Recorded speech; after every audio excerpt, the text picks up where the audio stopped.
स्वागत है आप सभी के पसंदीदा यूट्यूब चैनल राय एजुकेशन में। सभी मित्रों को सुप्रभात, very good morning to all of you. आज के मॉर्निंग सेशन में आज के प्रमुख अखबारों से कई महत्वपूर्ण अपडेट को कवर करेंगे। इसके अलावा कुछ महत्वपूर्ण बिंदुओं पर चर्चा करेंगे।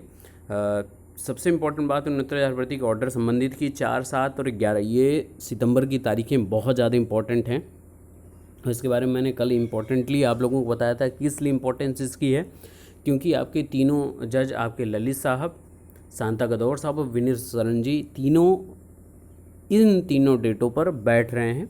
और सबसे ज़्यादा महत्वपूर्णता से इम्पोर्टेंट हो जाता है क्योंकि 4 तारीख की ऑर्डर और 7 और 11 तारीख जो है ये सबसे ज़्यादा महत्वपूर्णता अपने आप में दर्शाते हैं।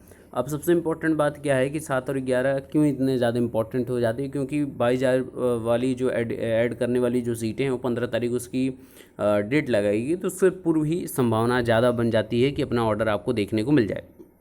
इसके अलावा सबसे इम्पोर्टेंट बात ये है कि जिस प्रकार का हैशटैग हर तरफ ग्रो हो रहा है एसएससीज के लिए, रेलवेज़ के लिए, एग्ज़ाम कंडक्ट कराने के लिए, रिज़ल्ट डिक्लेयर करने के लिए, तो इन सभी चीज़ों के बीच में मैं बार बार लगातार 2 दिनों से ये बात बोल रहा हूँ, आप लोगों के बीच में रख रहा हूँ।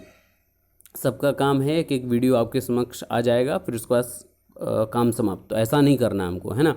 रेगुलर आपके बीच में ये बातें रखते जाना है ताकि हर चीज़ें आपके बीच में तरोताज़ा बनी रहें, बार बार आपके ऊपर वो बात आए निकल कर। और देखिए, हम शिक्षक हैं, हमको जीवन पर्यंत सीखते ही रहना है। तो सभी जो लोग ट्विटर नहीं चलाते हैं भैया, वो ट्विटर डाउनलोड कर लीजिए, ठीक है ना। बहुत ढेर सारे काम आएंगे आपको ट्विटर में। अपने जीवन पर्यंत में नियुक्ति होने के बाद क्या समस्याएं खत्म हो जाएंगी क्या? बिल्कुल नहीं। प्राथमिक में आपको जितनी भी समस्याएं रहेंगी उन सभी का निराकरण के लिए अपनी एकजुटता को प्रदर्शित करना पड़ेगा, शिक्षक संघ का सहारा लेना पड़ेगा। तो इन सभी चीज़ों के बीच में ट्विटर डाउनलोड कर लीजिए और सीखते रहिए। अब ऐसा मत सोचिए कि मैं कैसे चला पाऊँगा या मैं बस शेयर कर दे रहा हूँ वीडियो तो फलाने व्यक्ति के पास या फलाने ग्रुप में, तो उससे जो लोग हैं 2-4 लोग वो कर लेंगे, तो इससे नहीं बात बनेगी। सबको कुछ ना कुछ अपना योगदान करना पड़ेगा। क्या आपने ये सोचा है कि 69,000 भर्ती में आपका योगदान कितना ज़्यादा अमूल्य है? जी बिल्कुल। एक एक तिनके का भी सहारा इंसान को जब मझधार में रहता है तो एक तिनका ही उसको बचा लेता है। तो इस बात को, अपनी अहमियत को समझते रहिएगा। इसके अलावा एमआरसी मुद्दे पर बार बार सुनवाई की डेट लगती है, लेकिन जैसा मैंने बोला था कि एडिशनल में लगभग 11वें नंबर पे था आपका केस एमआरसी वाला, श्वेता मौर्य जी का, तो वो टेकअप नहीं हो पाएगा, ठीक है ना, क्योंकि फ्रेश केसेज की संख्या 150 के करीब होने की वजह से, फिर उसके बाद एडिशनल में इतने ऊपर होने की वजह से सुनवाई नहीं हुई है। अब संभवतः कि 1 या 3 तारीख को आपको देखने को मिल सकता है डेट इसकी। अभी डेट क्लेरिफाई नहीं हो पाई है। इसके अलावा सबसे इम्पोर्टेंट बात ये है, एक ऑर्डर है, उसके बारे में पहले बातचीत कर लेते हैं।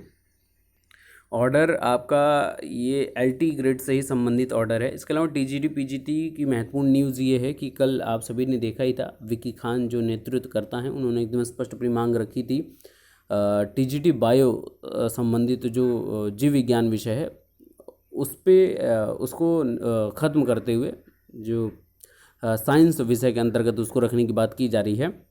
उसमें एकदम स्पष्ट उनका संदेश रहा है, कल की वीडियो अगर आपने देखी होगी, कि इस सब्जेक्ट को ख़त्म करने की आवश्यकता नहीं है। जो अभ्यर्थी इसके लिए अध्ययनरत हैं, सड़कों पर दिन रात वो अपनी मानसिक प्रताड़ना को प्रदर्शित नहीं कर पा रहे हैं, उनके साथ न्याय होना चाहिए, सीधी और स्पष्ट बात है। और ऑर्डर भी देख लीजिए आप, ये आपका एलटी, एसएसटी और हिंदी रिजल्ट से संबंधित है कि अब सरकारी वकील को कोई टाइम नहीं दिया जाएगा। जैसा आपका सख्त निर्देश है, एकदम सफलता की ओर है। आपका यहाँ पर देख सकते हैं ऑनरेबल पंकज भाटिया जी हैं, और इन्होंने 31 तारीख को ही एकदम स्पष्ट कहा है कि 7 तारीख को 7/8/2020 को this court had directed the standing counsel to obtain instruction with regard to the status of the decision taken by the 2 member committee in report of SIT investigation, ठीक है। When the matter is taken up today the standing counsel prays for some time further. तो ये हम direct करते हैं कि जो order था 7 तारीख का, उससे 10 days and no more time is granted to obtain instruction. यानी जो ऑर्डर है आपका उस संबंधित में आप हमको जवाब दे दीजिए, और 10 दिनों से ज़्यादा अब कोई भी समय आपको नहीं दिया जाएगा। यानी कि अब ये कहने की एक अच्छी बात है कि एलटी के एसएसटी और हिंदी विषय के अभ्यर्थियों के लिए, ताकि उनका सबके साथ नियुक्ति हो जाए। जितने 13 विषय हैं सबका डॉक्यूमेंटेशन का कार्य लगभग संपूर्ण है और सितंबर माह में ही नियुक्ति की बात की जा रही है। तो कहने की एसएसटी और हिंदी के अभ्यर्थी भी इसी बात की उम्मीद लगाए रखे हैं कि परीक्षा हमने साथ में दी है तो साथ में ही नियुक्ति हो, नहीं तो फिर उसके बाद प्रमोशन, लेट लतीफ़ी के साथ फिर इंक्रीमेंट, सभी चीज़ें पीछे होती चली जाएंगी जिन्होंने उनके साथ परीक्षाएं दी हैं। तो ये कहने कहीं एक इम्पॉर्टेंट बात है और जज का भी सख्त निर्देश है, क्योंकि बार बार घुमाना फिराना अच्छी बात नहीं है। अभ्यर्थियों ने मेहनत की है और सबसे ज़्यादा पद भी हैं, क्योंकि अल्टी ग्रेड में 10,768 पदों के सापेक्ष सिर्फ 3400 कुछ अभ्यर्थी ही सेलेक्टेड हुए हैं। अब सोचिए, मैक्सिमम 50% से भी कम लोग सेलेक्टेड हैं। तो पूरी उम्मीदें हैं हिंदी और सामाजिक से ही, क्योंकि मैक्सिमम सीटें भी हैं, मैक्सिमम भर्तियों का चयन भी इसी में होगा, है ना। तो उम्मीदों के अनुरूप जल्द आपको कुछ पॉजिटिविटी यहाँ से देखने को मिल जाएगी। PCS AFO 2020 जो परीक्षा है वो 11 अक्टूबर को आपकी संभावित है। और उसके पहले आपको ज़िले 3 प्राथमिकता वाले ज़िले आपको चॉइस करने हैं अपने हिसाब से, और उसकी लिस्ट आपको अपने से ही submit the choice of the district for PCS ACF PFO RFO pre exam 2020 के लिए। तो अपनी सुविधा के अनुसार, सुरक्षा के अनुसार आसपास के ज़िले आप सबमिट कर लें।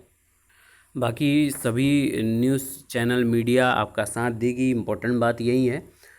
जैसे आपके मीडिया रिपोर्टर आपके माननीय अमिताभ अग्निहोत्री जी, उन्होंने अपने ट्वीट में लिखा हुआ है कि जिस प्रकार से मर्डर केस जो सुशांत जी वाला केस है वो इतना ज़्यादा हाईलाइटेड है, तो एक ही केस को सभी लोग हर जगह, बहुत इम्पॉर्टेंट है कि उसका न्याय हो, उचित न्याय हो, लेकिन इम्पॉर्टेंट बात यह है कि बेरोजगारों की भी तो कोई सुने, अभ्यर्थियों की भी तो कोई बात सुने, जिनकी वजह से ये सत्ता आती हैं, कई सत्ताएं आती हैं सिर्फ और सिर्फ युवाओं के बलबूते। क्योंकि पूरे विश्व में अगर देखा जाए तो सबसे ज़्यादा यंगेस्ट आबादी जनसंख्या जो है भारत की है, और इन्हीं अगर आबादी को सेक्टर्स में नियुक्ति मिल जाती है तो भारत को चरमोत शिखर तक पहुंचा सकते हैं। इतनी पोटेंशियल है इन युवाओं में। तो इनको समय इनका बर्बाद करके निरंतर बेरोजगारी के दंश को दिखाते हुए इनका समय जाया करना, ये कहने की अच्छी बात नहीं है। इस पर विचार होना चाहिए।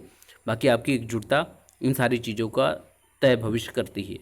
बाकी के लेटेस्ट अपडेट के लिए बने रहिए। Best of luck. Thank you so much.